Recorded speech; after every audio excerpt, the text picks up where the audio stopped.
las aves le da, ¿qué será nosotros que somos también su creación? Él nos ama, nunca lo olvidemos y siempre busquémoslo a Él para todo. Que el Señor nos bendiga grandemente. Ahora vamos a escuchar al siervo de Dios, el hermano Luis Salazar, con la meditación de esta tarde. Dios lo bendiga.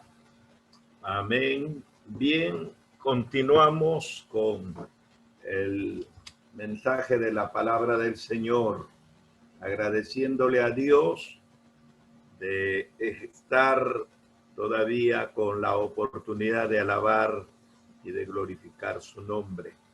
Yo tengo en esta tarde una porción de la palabra del Señor en Marcos 1, 23 y 28. Y voy a meditar sobre la autoridad de Jesús. Y la autoridad del Señor se dio mayormente en 4 áreas.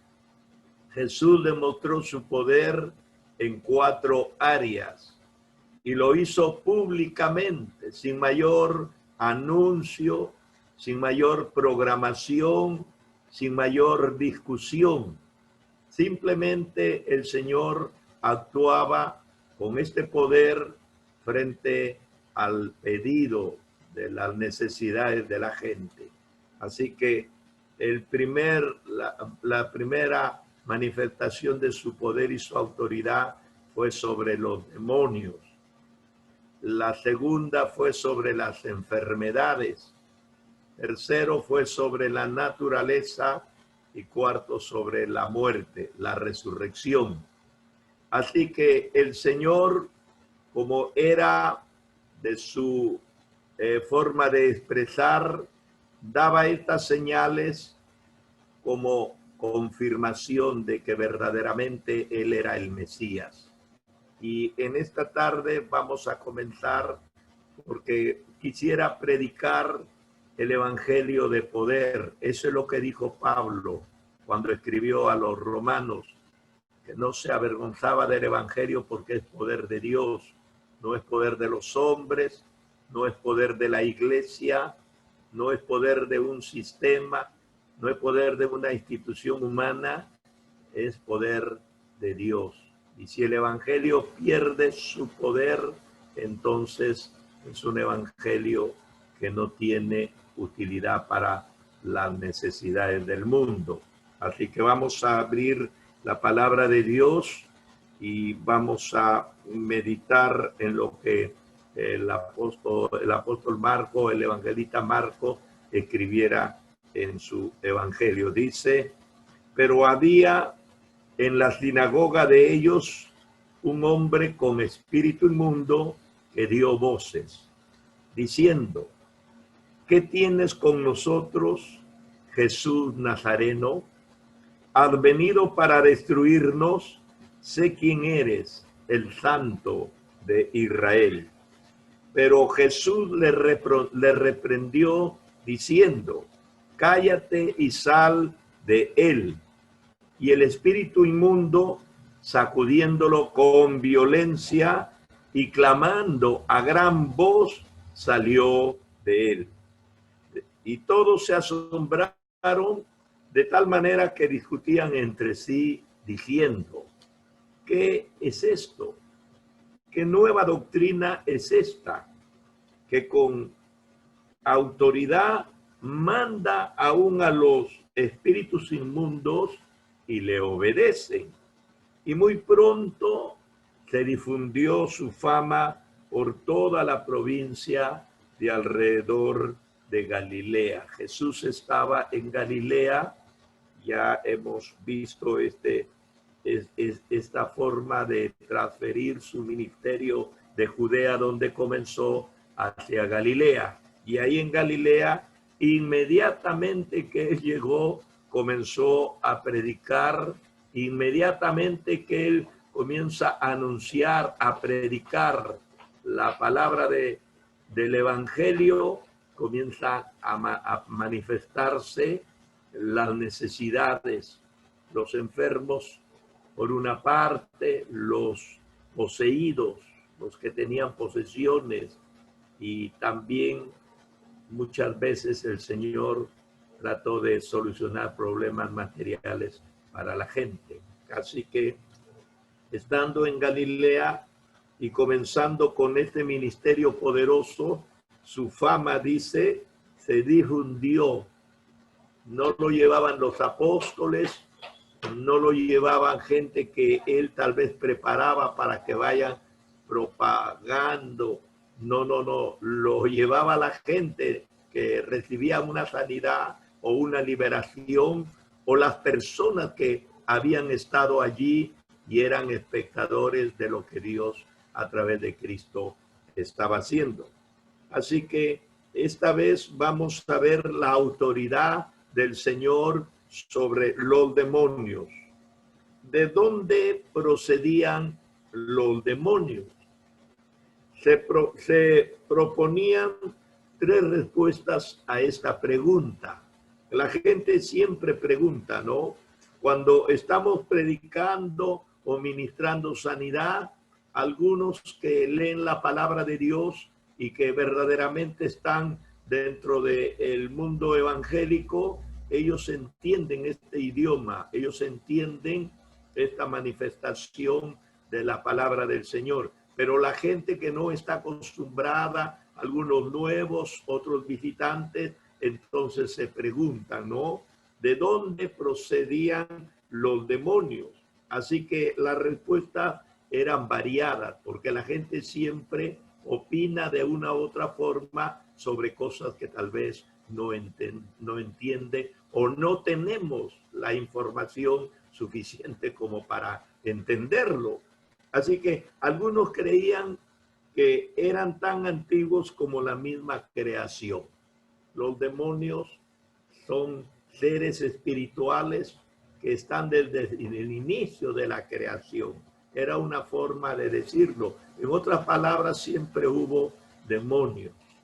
Segundo, otros querían que eran los espíritus de los hombres malos que ya estaban muertos y que seguían llevando a cabo su obra maligna.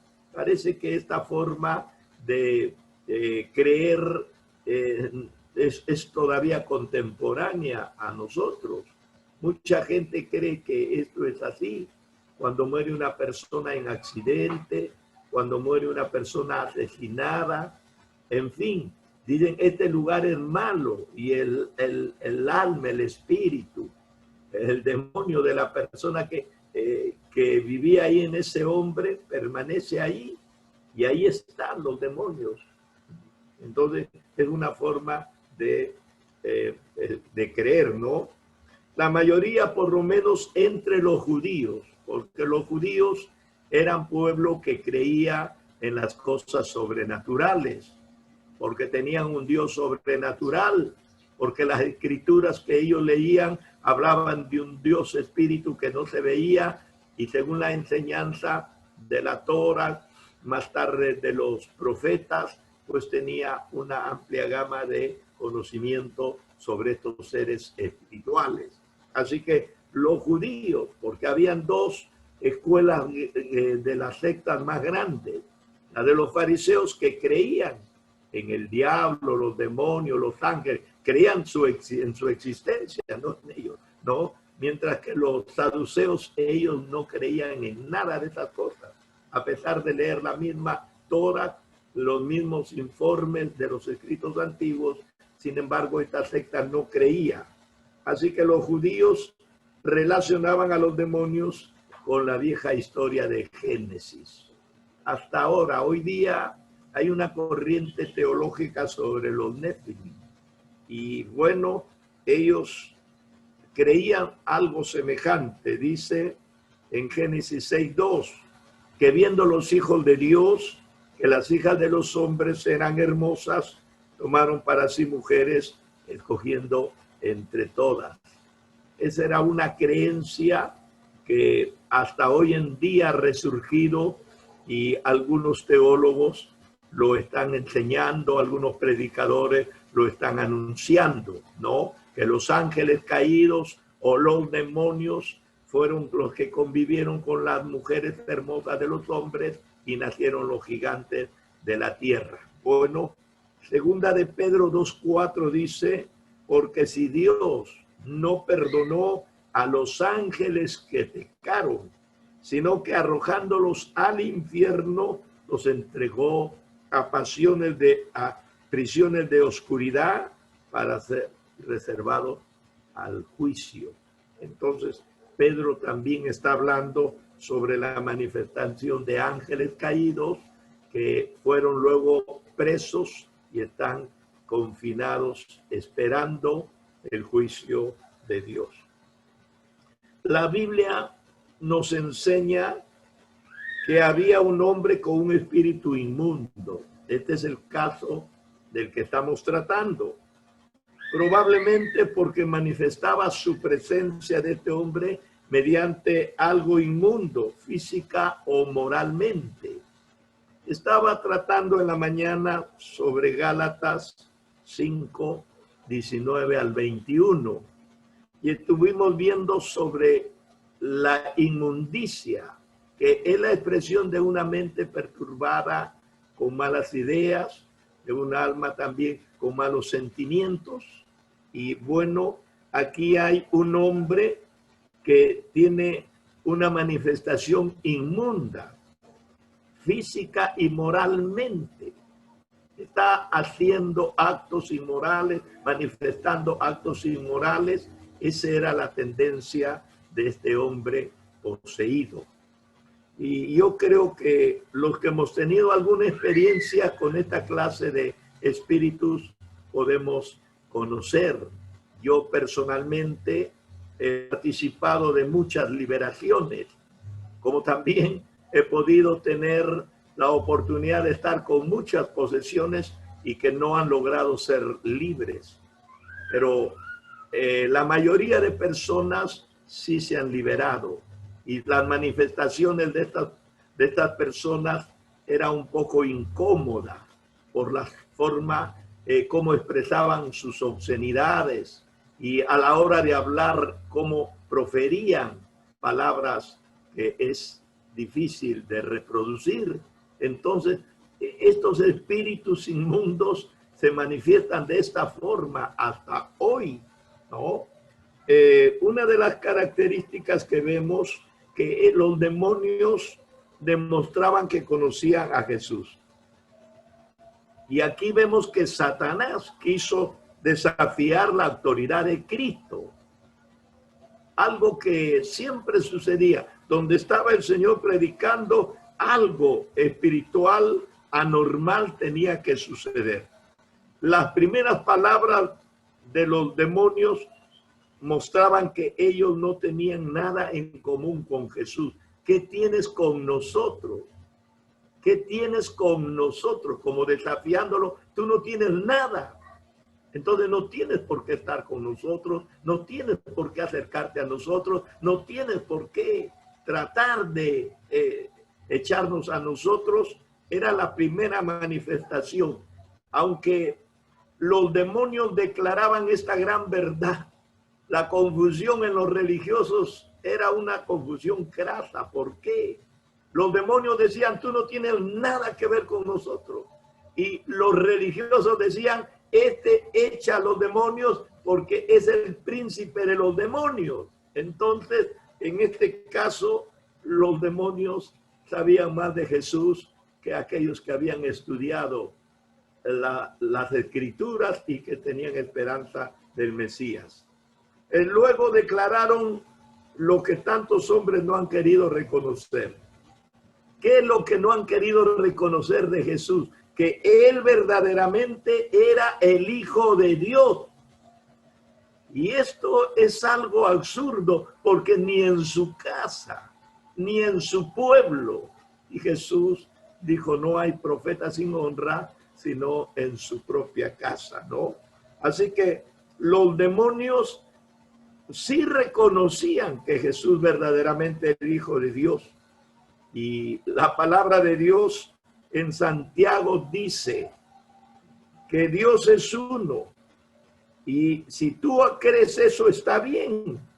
Pero también los demonios creen O sea, una persona que tiene un simple conocimiento de Dios intelectual, histórico, solo por cultural o por religiosidad, no está mejor que los demonios. La palabra del Señor dice que hasta los demonios creen. Así que una persona que dice yo creo en Dios no está ni mejor ni peor que los demonios. También dicen nosotros creemos en Dios. El problema todavía se agudiza más porque la palabra del Señor en Santiago dice ellos creen y tiemblan. Las personas creen o no creen y no tiemblan, o sea, no tienen temor frente al Dios que los puede castigar. Entonces, en ese caso, yo veo a los demonios más sensibles y son sensibles precisamente por el conocimiento que ellos tienen que Jesús no era un cualquier predicador, que Jesús verdaderamente era decir quién era, el Hijo de Dios.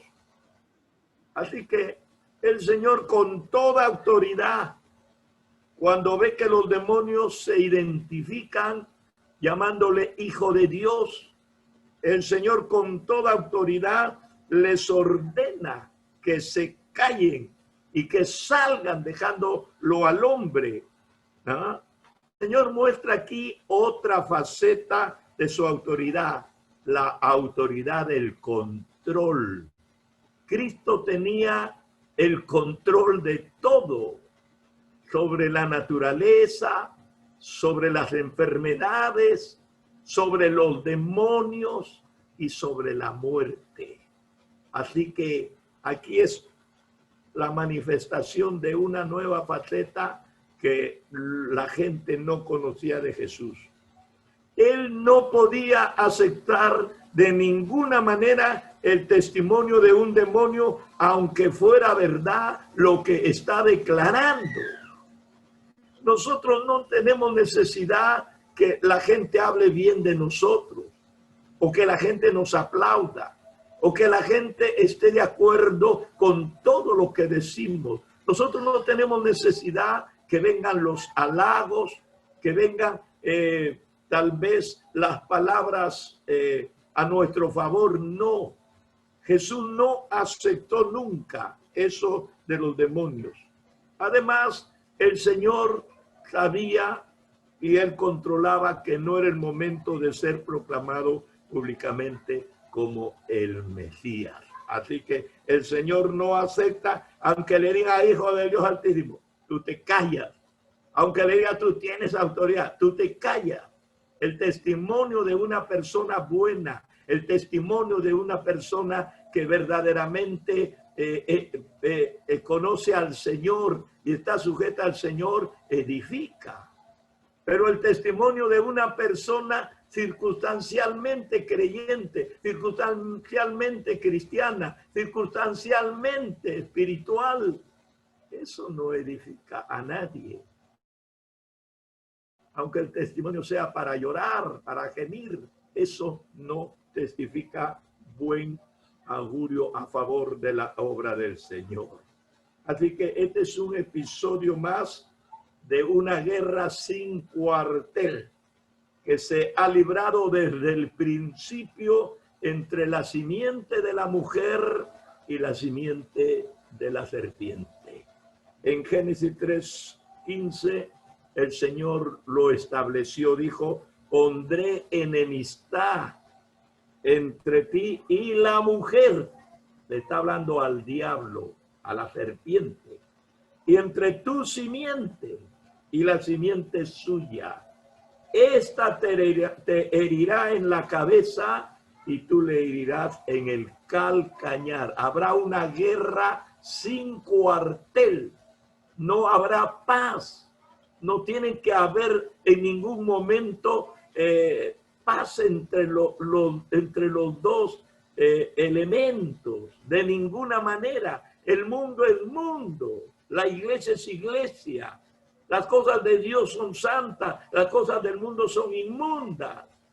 No puede haber una amistad. La palabra del Señor lo ha dicho, salir de en medio de ellos, no toquéis lo inmundo. Nosotros no podemos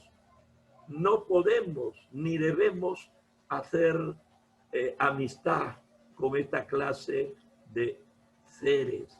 La palabra misma nos enseña, aunque ellos quieran hablar bien de nosotros, aunque estén halagándonos, testimonio de los hombres, dijo Jesús, no recibo, mucho menos de los demonios. La iglesia no está para que la halague el mundo, para que la aplauda. La iglesia no está para hacer la paz con el mundo. La paz lo ha hecho Cristo mediante su sangre preciosa. La iglesia está para hacer luz en la oscuridad de las tinieblas y sal en la corrupción de la inmundicia. Entonces, estas cosas tienen que ser bien remarcadas y el cristiano tiene que entenderlo, aunque no nos guste, no nos agrade. Son dos elementos como el agua y el aceite que nunca se podrán juntar. Así que hay enemistad. La autoridad que Jesús demostró no solamente la ejerció, sino que la mostró ante todas las personas. Dice el espíritu inmundo, cuando Jesús le ordenó que salga. El Señor le está ordenando, como un padre ordena a su hijo, como un jefe ordena a su subordinado, ¿no? O un militar a su grado inferior. Y eso le dijo el centurión cuando pedía que no era necesario que Jesús entrara a su casa para sanar a su siervo, que solamente diga la palabra de autoridad. Y todavía le dijo, yo soy un hombre bajo autoridad igual que tú. Yo tengo mis soldados y le digo a este ven y él viene. Le digo anda y él se va. Le digo haz esto y lo hace. Aquí no hay contradicción. Entonces, de esta manera, tú le dices a la enfermedad que se vaya y se va a ir. Mire, aquí está el Señor ejerciendo esta autoridad y demostrando. Cuando lo echó, el espíritu inmundo no regateó, no se opuso, no se envalentonó como para querer desafiar y decir de aquí no salgo. No, no, no. Dice la palabra del Señor, sacudiéndolo con violencia. Y clamando a gran voz salió de él en todas las liberaciones que he tomado parte. A veces se han dado las liberaciones en un culto de 2, 3 horas, a veces toda la noche, a veces en un día, a veces en una semana, en ayuno, oración. La gente poseída no queda libre fácilmente. Pero cuando el espíritu sale, siempre he podido ver la manifestación. Lo tumba a la persona, lo sacude, lo estremece, como que queriéndole hacer daño, como queriéndole hacer daño, como una persona que se venga cuando lo sacan de un lugar, entonces se va, pero botando la puerta, tirándola con fuerza, dejando caer algo ahí, como que diciendo que se va irritado, se va molesto. Pues esto es lo que hizo el espíritu inmundo cuando salió de él. Lo tiró al suelo, lo desmayó. Muchas veces las personas han caído desmayadas, los padres, las madres que están ahí en la oración. Ay, dice, mi hijito se murió. No se ha muerto. Simplemente el espíritu ha salido y la persona ha quedado como desmayada.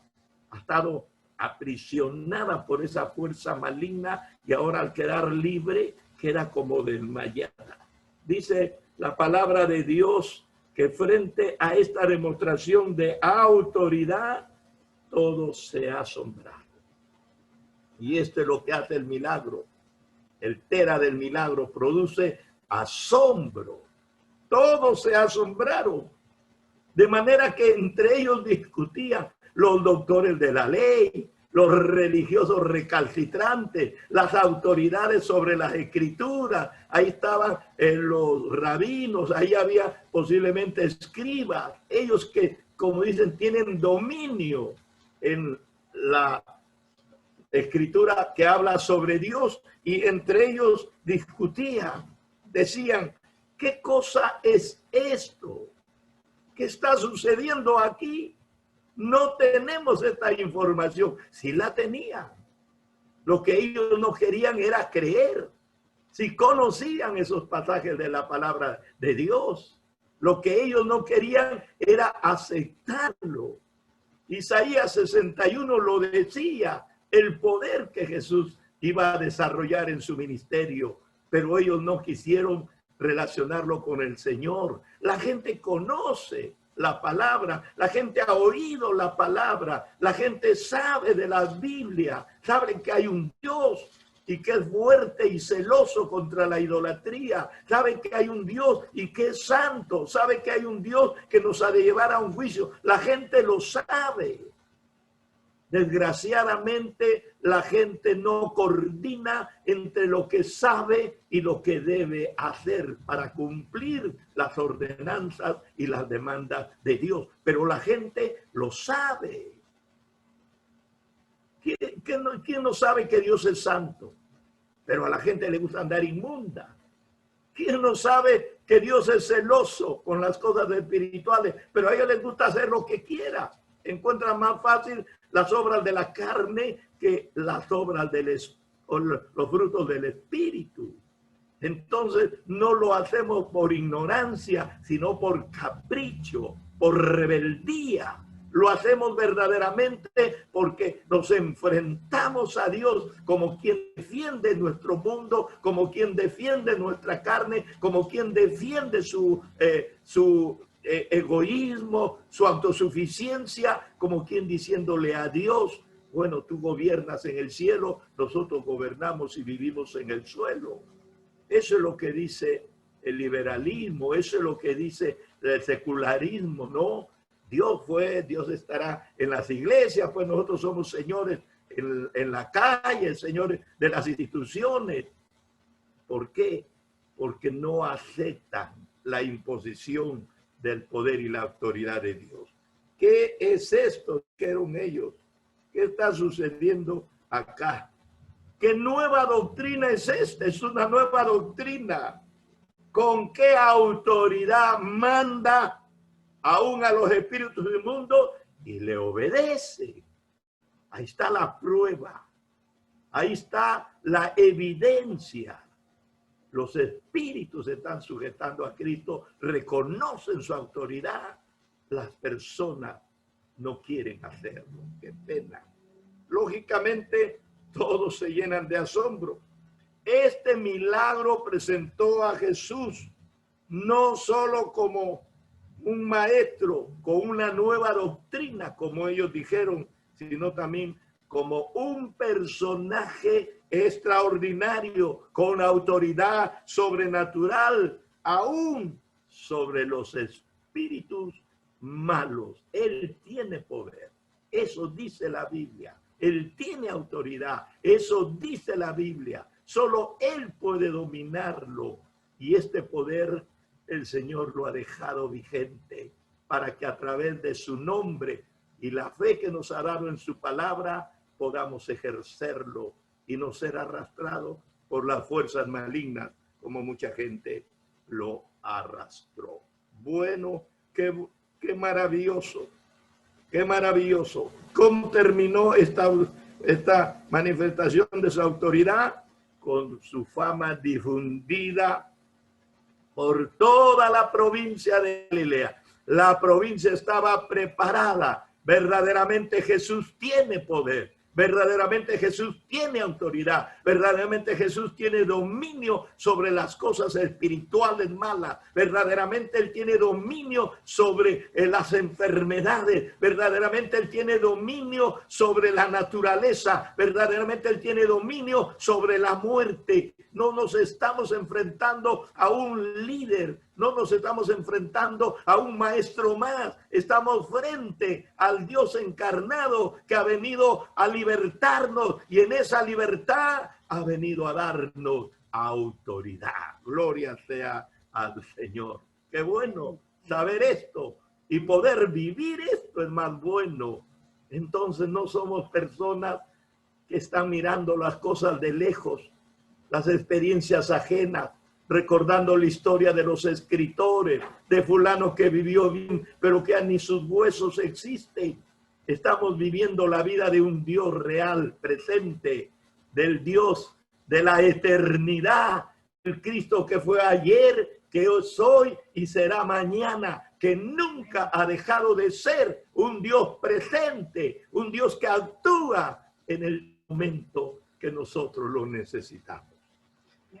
Aquí vamos a ver tres cosas, yo terminé. Esta es una conclusión, pero en estos mensajes que voy a hablar, voy a estar hablando sobre el poder del Señor, sobre el poder del Señor. En realidad no me interesa si la iglesia crece, las encuadradas de punta redonda, ese es el asunto. Si la gente grita, canta, ese es asunto ya, hermano, de la cultura religiosa. Vamos a hablar y vamos a descubrir y vamos a conocer y vamos a adorar y vamos a vivir a un Dios vivo que es poderoso y que tiene autoridad y que puede sacarnos de todo este marasmo en el cual nos encontramos por esta terrible situación, que no lo ha creado el hombre, que ni lo ha creado el diablo, que es parte de la misma vida, de la misma historia, porque Jesús lo ha dicho, aquí no hay ningún culpable. Y tal vez si hubiera manipulación de alguien, podría echarle la culpa, pero todo es síndrome